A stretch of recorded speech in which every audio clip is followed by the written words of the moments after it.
Hi, my name is David Burnite. I'd like to tell you a little bit about my big grandma.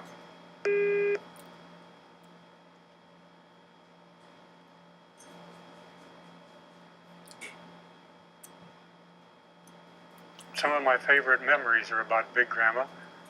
I called her Big Grandma because I also had a little grandma.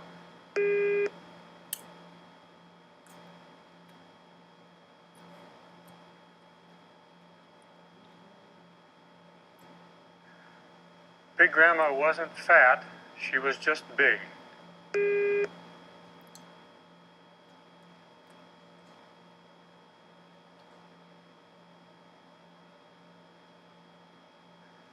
She grew up in Illinois of pioneer settler stock, and she just had big bones and was a big woman.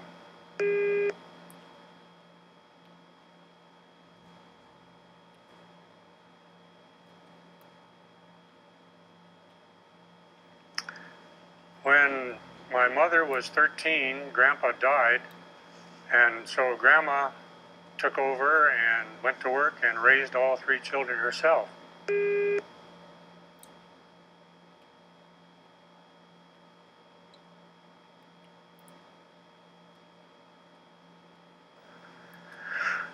When I came along, Grandma was living about half the time with our family and half the time with her son.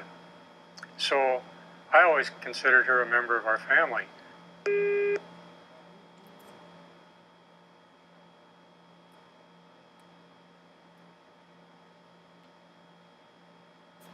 She would wash dishes and do the ironing and help my mother a lot.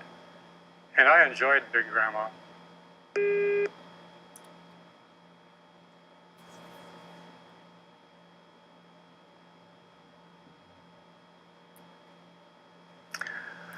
We had a cabin up in the mountains, and we'd go up every June, and Grandma would go with us.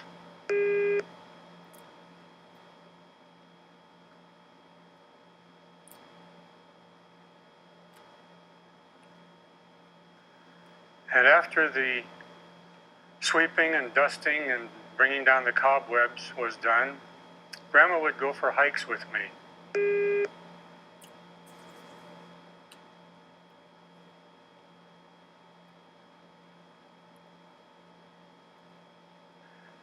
She was an old lady, but she was a sturdy old lady.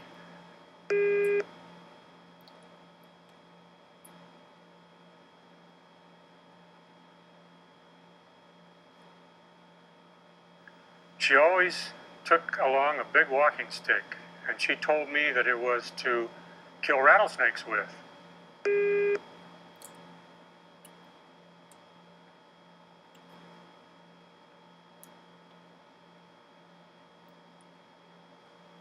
She had grown up in a place where the horses grazing on the prairie in Illinois were sometimes bitten by rattlesnakes, which would lie in the prairie clover.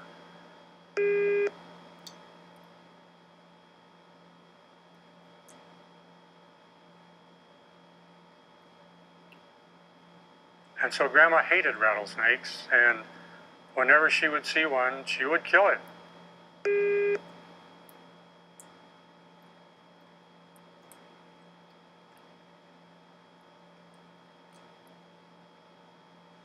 And as a matter of fact, when we'd find one on our hikes on the trail, Grandma would beat its head off with her walking stick.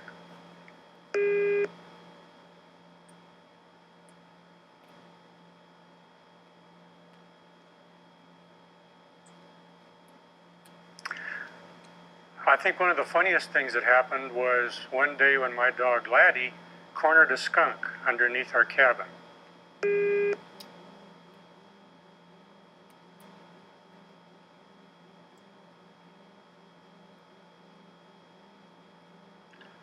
Wow, what a smell that was.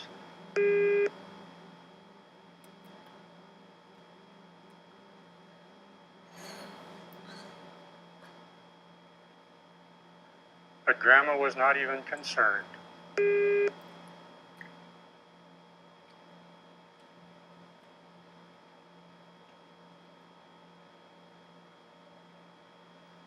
That was the day we discovered that Grandma had lost her sense of smell.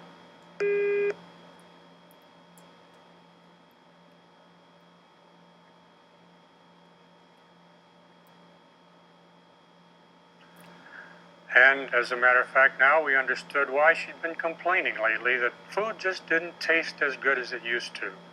Because when your sense of smell goes, you lose your sense of taste too.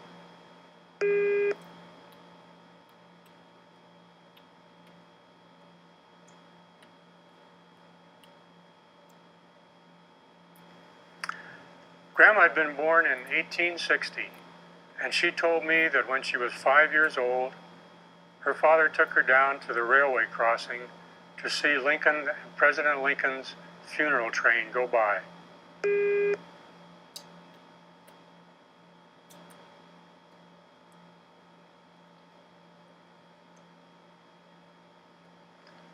To have that kind of living contact with our nation's history always thrilled me when I thought about it.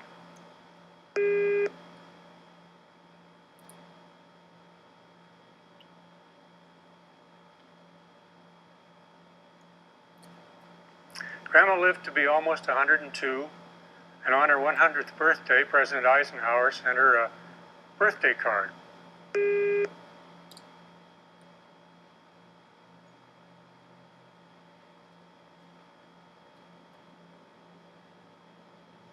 Of course, he sent birthday cards to every 100-year-old person, but we always thought that it was very special because Grandma was very special to us.